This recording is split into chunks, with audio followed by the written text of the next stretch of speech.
So if you have enough room behind your chair, you can do your lunge series leaning on the chair.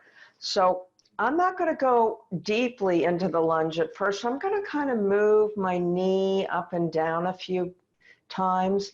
And the reason you do that is if you go right into a deep stretch from a very contracted position, you could end up injuring yourself. So instead, what we're doing is we're kind of contracting and releasing.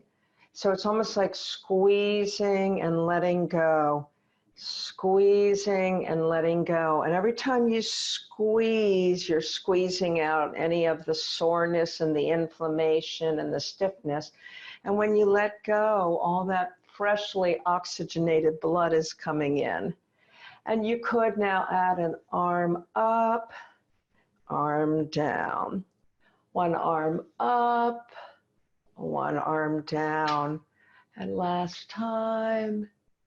And then let's go ahead and switch to the other side.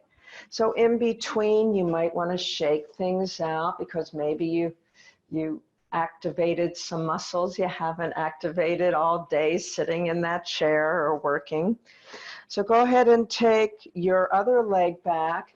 And again, let's not go directly into our deepest version of the lunge. Let's just bend and straighten a few times. Let's ease into this lunge, giving our body permission to get out of its contraction. Stress gets us into a contracted state, and also being sedentary does, and also just not moving every day. We've got to move more. We're all stuck at home. We're all stuck in our offices. Go ahead and add the arm, going up and down.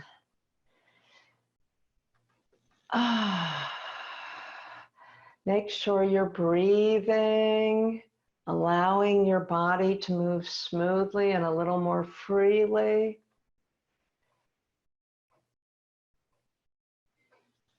Okay, so how is that feeling? You feeling a little looser?